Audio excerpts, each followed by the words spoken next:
Welcome to YR TV. మనం జూబ్లీహిల్స్ లో జరుగుతున్నటువంటి ఎన్నికలు ఏదైతే ఉన్నదో రణరంగం ఆల్రెడీ నువ్వా నేనా అన్నట్టు పరుగుల పందెం వల్ల జరుగుతున్నటువంటి ఏదైతే ఈ రణరంగంలో ప్రజలు ఎవరి వైపు ఉన్నారు? కాంగ్రెస్ గెలుస్తుందా, బీజేపీ గెలుస్తుందా, బీఆర్ఎస్ గెలుస్తుందా? లీడర్లుగా మా పార్టీ గెలుస్తుందా అని చెప్తున్నటువంటి సంఘటనలు అయితే మనం చూస్తా ఉన్నాం. కానీ ఓటర్లుగా ఎవరిని గెలిపిస్తారు? అసలు 4 లక్షల మంది ఓటర్లు ఎవరు మా నాయకుడు అని చెప్పేసి గెలిపించుకుంటారో ఒకసారి ఇక్కడ ఉన్నటువంటి ఓటర్లను అడిగి తెలుసుకుందాం. అన్న, ఏంది పరిస్థితి? ఎవరిని గెలిపిస్తారు? ఎవరు ఈ జూబ్లీహిల్స్ ఎమ్మెల్యేగా మీరు ఎవరిని ఎన్నుకుందాం అనుకుంటున్నారు? ఖచ్చితంగా మాగంటి సునీత గారు జూబ్లీహిల్స్ ఎమ్మెల్యే గెలుస్తాను. అంటే ఎందుకు అంత ధీమాగా ఎందుకు చెప్పగలుగుతున్నారు? ఎందుకంటే హైదరాబాద్ 10 ఏళ్లలో హైదరాబాద్ డెవలప్మెంట్ చూసినాం మనం. హైదరాబాద్ లో ఒక ఫ్లైఓవర్ లేకుండే. హైదరాబాద్ ఫ్లైఓవర్ తీసుకొచ్చింది బీఆర్ఎస్ఏ, మెట్రో తీసుకొచ్చింది బీఆర్ఎస్ఏ. ఈ రోజు ఈ బస్తీ దవాఖానాలు తీసుకొచ్చింది బీఆర్ఎస్ఏ, ఈ రోడ్లు వేసింది బీఆర్ఎస్ఏ, మంచినీళ్ళు ఇచ్చింది బీఆర్ఎస్ఏ. హైదరాబాద్ ను అన్ని రకాలుగా ఒక్క గొడవ లేకుండా, కులం మత గొడవలు లేకుండా హైదరాబాద్ ను ప్రశాంతంగా ఉంచింది బీఆర్ఎస్. ఏది బస్తీ దవాఖానా? ఈ బస్తీ దవాఖాన కట్టించింది కూడా బీఆర్ఎస్. ఓకే, ఈ బస్తీ దవాఖానా ఇది ఒక్క చోట కాదన్న, ప్రతి బస్తీలో బస్తీ దవాఖాన కట్టించు. ఇప్పుడు కొంతమంది పేదలు ఉంటారు, ఆ పేదలకు ఎమర్జెన్సీ ఉన్నప్పుడు మనకు ఫస్ట్ ఎయిడ్ అనేది జరగాలి. అందు గురించి అని కొంత వేల మంది ప్రాణాలను టీఆర్ఎస్ ప్రభుత్వం కాపాడింది. ఇప్పుడు 10 సంవత్సరాలు బీఆర్ఎస్ ఉన్నప్పటికీ కూడా 10 సంవత్సరాలలో బీఆర్ఎస్ లక్షల కోట్ల రూపాయలు ఎత్తుకొని పోయినారు. తండ్రి కొడుకు కావచ్చు, లేకపోతే కుటుంబ పాలన అని చెప్పేసి కాంగ్రెస్ పార్టీకి సంబంధించినటువంటి నాయకులు కావచ్చు, లీడర్లు కావచ్చు, వాళ్ళు ఒక మాట అంటా ఉన్నారు. ఏంటంటే మీరు దోసుకొని పోయినారు, మీరు మళ్ళీ ఎట్లా వచ్చి మళ్ళా మీరు జూబ్లీహిల్స్ లో ఎట్లా మళ్ళీ ఓట్లు అడుగుతున్నారు, మీ నాయకులే కరెక్ట్ లేదు కదా అని చెప్పేసి కాంగ్రెస్ పార్టీ వాళ్ళు అంటున్నారు. మరి ఎట్లా చెప్తారు దాన్ని? నా కేంద్రంలో బీజేపీ ఉంది, రాష్ట్రంలో కాంగ్రెస్ ఉంది. ఈ CM Revanth Reddy BJP agent. Arrest చేపిమన్నా కోర్టులో ఏముందో ప్రూఫ్ చేయమని. కాళేశ్వరం అన్నారు, ఒక్కటన్నా నిరూపించరా? ఒక్కటి కూడా నిరూపించలేదు. కాళేశ్వరం అవినీతి జరిగింది అది అన్నారు, ఒక్కటి కూడా నిరూపించలేకపోయారు. ఏడు అవినీతి జరిగింది, అవినీతి జరిగితే జైల్లో పెట్టాలి కదా. 2 ఏళ్ళు అయింది మీ ప్రభుత్వం వచ్చి, 10 ఏళ్ల నుంచి 15 ఏళ్ల నుంచి ఇప్పుడు మన బీజేపీ ఉంది కేంద్రంలో. బీజేపీ కూడా మేము ఆపోజిటే కదా, మరి ఎందుకు అరెస్ట్ చేయలేకపోతుంది? అవినీతి అనేది ఎక్కడ జరగలేదు. కాంగ్రెస్ పార్టీ వచ్చి 2 సంవత్సరాలు అవుతుంది, ఎన్నో పథకాలు పెట్టిండు. ఎందుకు కాంగ్రెస్ పార్టీ అంటే ఎందుకు ప్రజలు ఎందుకు తీసుకుంటలేరు? అంటే మీకు రాలేదా? ఏం రాలేదా? బోగస్ పథకాలు. ఇందిరా మిల్లు ఇచ్చింది కదా. ఇందిరా మిల్లు ఏడిచ్చింది అన్న? హైదరాబాద్ లో ఒక్క ఇందిరా మిల్లు చూపి అన్న.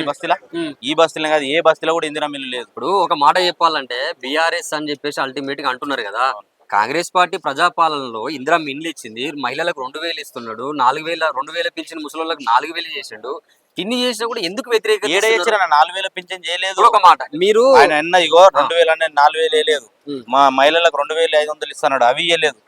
ఒక్క పథకం కూడా చేయలేదు. ఒక ఫ్రీ బస్ చేసిండు. ఆ ఫ్రీ బస్ చేయడం వల్ల కూడా ఓవర్లోడ్ ఎక్కి యాక్సిడెంట్లు అవుతున్నాయి. మొన్న చెవుల దగ్గర మనం చూసినాం. 52 మంది ఎక్కాల్సిన బస్సులో 74 మంది ఎక్కిరు. ఎట్లా కంట్రోల్ అవుతుందన్న బస్సు? అన్ని అది ఫ్రీ బస్సు పెట్టకుండా సగం కిరాయి పెట్టేది ఉండే జెంట్స్ కు, లేడీస్ కు. అంటే మీరు అట్లా అంటే మళ్ళీ మహిళలు మీ మీద కోపం అవుతారు. ఏం కోపం గారన్న, వాళ్ళు కూడా వ్యతిరేకిస్తారు. ఫ్రీగా దోలకపోవడు, గుంపులు ఎక్కడు. ఇప్పుడు సీట్లలో కూర్చోవాలి. మేము బస్సు ఎందుకు ఎక్కుతాం? సీట్లలో ఒక్కరన్నా సీట్లలో కూర్చుంటారా? బస్సు మొత్తం ఫుల్ ప్యాక్ అవుతుంది. ఎట్లయితే ఒకసారి ఇట్లయితే ఒకసారి ఇట్లా యాక్సిడెంట్లు కావా? లేడీస్ కూడా వద్దంటున్నారు. ఫ్రీ బస్సు పథకం కూడా బోగస్ పథకము. ఇప్పుడు సన్న బియ్యం అని పెట్టిండ్రు, అవి ఉడకబెట్టిన బియ్యం. ఆ బియ్యం అవి ఏడిస్తారన్నా, మొత్తం రబ్బర్ లాగా ఉడకబెడతారు, రబ్బర్ లాగా అవుతున్నాయి. అన్ని బోగస్ పథకాలు 2 ఏళ్లలో. ఇప్పుడు కేసీఆర్ తెచ్చిన కళ్యాణ లక్ష్మి నడుస్తుంది, కేసీఆర్ తెచ్చిన మిషన్ భగీరథ నడుస్తున్నది, కేసీఆర్ ఇచ్చిన ఇండ్లే నడుస్తున్నాయి. ఆ ఇండ్లకు రంగులు చేంజ్ చేసి మేము ఇస్తున్నామని చెప్తారు. కట్టిస్తున్నారు కదా ఊర్లలో కూడా, ఆడ ఇందిరా మిల్లు కట్టిస్తున్నారు కదా. ఒకటి కట్టిస్తున్నారు. ఈ సర్పంచ్ ఎలక్షన్ల గురించి, ఈ సర్పంచ్ ఎలక్షన్లు వస్తున్నాయి, లోకల్ ఎలక్షన్లు వస్తున్నాయి, మేము గెలవలేము, ఏం పని చేయలేమని ఇది ఒక్క పని చేస్తారు. అది కూడా కంప్లీట్ అవుతాయని మాకు నమ్మకం అయితే లేదు. మీరు కంప్లీట్ గా ఎట్లా ఉందని అంటే కాంగ్రెస్ పార్టీ ఏది అంటారు. ఇప్పుడు వాళ్ళు ఇచ్చిన 6 గ్యారెంటీలలో గ్యాస్ సిలిండర్ 500కి ఇచ్చిండు, ఉచిత కరెంట్ బిల్ ఇచ్చింది కదా. ఇచ్చిరన్నా? ఎవరికి ఇచ్చారు చెప్పు? పేదలు ఉన్నారు. మీకు రాలేదా? రాలేదు. 100 మంది పేదలు ఉన్నారు, ఒక్కరు కూడా రాలేదు. ఎవరికో ఒకరికి వస్తే అయిపోతుందా? అందరికి రావాలి కదా. పథకం పెడితే అందరికి అప్లికబుల్ కదా. ఒక్కరు కూడా రాలేదు. మరి ఇప్పుడు ప్రభుత్వంలో ఉన్నది రూలింగ్ పార్టీ, మరి ఆ ఎమ్మెల్యే నవీన్ యాదవ్ గెలిపిస్తానన్నా మీరు ఏమన్నా అడిగితే ప్రభుత్వం నుంచి మీరు అధికారం లేని పార్టీని ఎందుకు కోరుకుంటున్నారు అనేది ఇప్పుడు క్వశ్చన్ అన్న. అధికారం లేదు, ఎందుకంటే ఇన్ని 2 ఏళ్లలో ఒక్క పని కూడా చేయలేడు. ఈసారి ఓడగొడితే ఖచ్చితంగా సురుకు తలిగి పనులు చేసే అవకాశం ఉంది కాబట్టి ఈసారి ఖచ్చితంగా ఓడగొట్టాలి. అంటే మరి జూబ్లీహిల్స్ లో బీఆర్ఎస్ గెలిస్తే ఇప్పుడు కేసీఆర్ అయితే ముఖ్యమంత్రి కాడు కదా. కేసీఆర్ ముఖ్యమంత్రి కాడు. ఇప్పుడు రేవంత్ రెడ్డి ఈయన గెలిస్తే కూడా రేవంత్ రెడ్డి ప్రభుత్వం కూడా ఏం పడిపోదు కదా. అందుకు ఇప్పుడు ఏమన్నామంటే ప్రభుత్వానికి షాక్ తెలవాలి, ప్రజలు నా మీద వ్యతిరేకమైనరు, నేను పనులు సరిగా చేస్తలేను వ్యతిరేకమైనరని జూబ్లీస్ ఎన్నిక ప్రామాణికంగా తీసుకోవాలి వాళ్ళు. అందుకే వాళ్ళు ఖచ్చితంగా మేము ఓడగొట్టాలని. ఇప్పుడు 4 లక్షల మంది బీఆర్ఎస్ వైపే ఉన్నారు అని అనుకుంటున్నారు కదా. ఇప్పుడు 4 లక్షల మంది ఓటర్లు అయితే బీఆర్ఎస్ కంప్లీట్ ఉండరు కదా. బీజేపీ ఉన్నారు, కాంగ్రెస్ ఉన్నారు, బీఆర్ఎస్ ఉన్నారు. ఇప్పుడు ముస్లిం ఓటర్లు కూడా దాదాపు అజారుద్దీన్కి ఇచ్చిరని చెప్పేసి కాంగ్రెస్ వైపు 1,30,000 ఓట్లు టర్న్ అయ్యే అవకాశం ఉన్నది. దాన్ని ఎట్లా మీరు ఎక్కడున్నాడు అన్న అజారుద్దీన్? ఎక్కడున్నాడు? ఏం చేసిండు అజారుద్దీన్? ఒక ముస్లిం ను కాపాడిండా? ఒక ముస్లిం గురించి చేసిండా? కాంగ్రెస్ పార్టీ ఏ రోజు ఇచ్చిందన్న పదవి? ఒక బీఆర్ఎస్ ఉప ముఖ్యమంత్రిని చేసింది ముస్లిం ను, హోమ్ మినిస్టర్ ని చేసింది ముస్లిం ను. ఏమిచ్చింది? మొన్న ఈ ఎలక్షన్ గురించి మరి 2 నెలల నుంచి ఎందుకు ముస్లిం మినిస్టర్ చేయలేదు? 2 నెలల నుంచి ఒక్క మినిస్టర్ చేయొచ్చు కదా. ఇప్పుడు జూబ్లీస్ ఎలక్షన్ వచ్చినాయని ముస్లిం కు మినిస్టర్ ఇచ్చింది.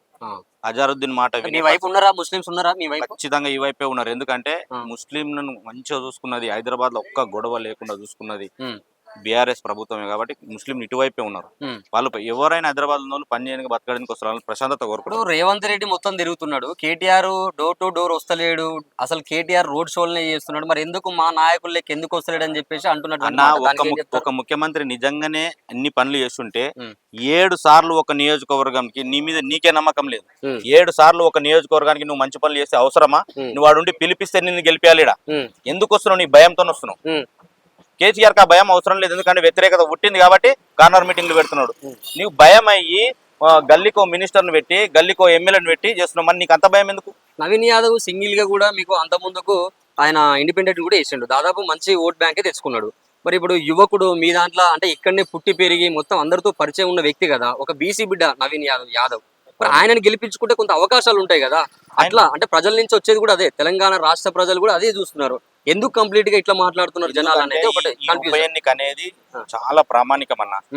ఇది ఉప ఎన్నిక ఒక జూబ్లీస్ కే కాదు, ఇక్కడ ఓడగొడితే తెలంగాణ ప్రజలకు మొత్తం న్యాయం జరుగుతుంది.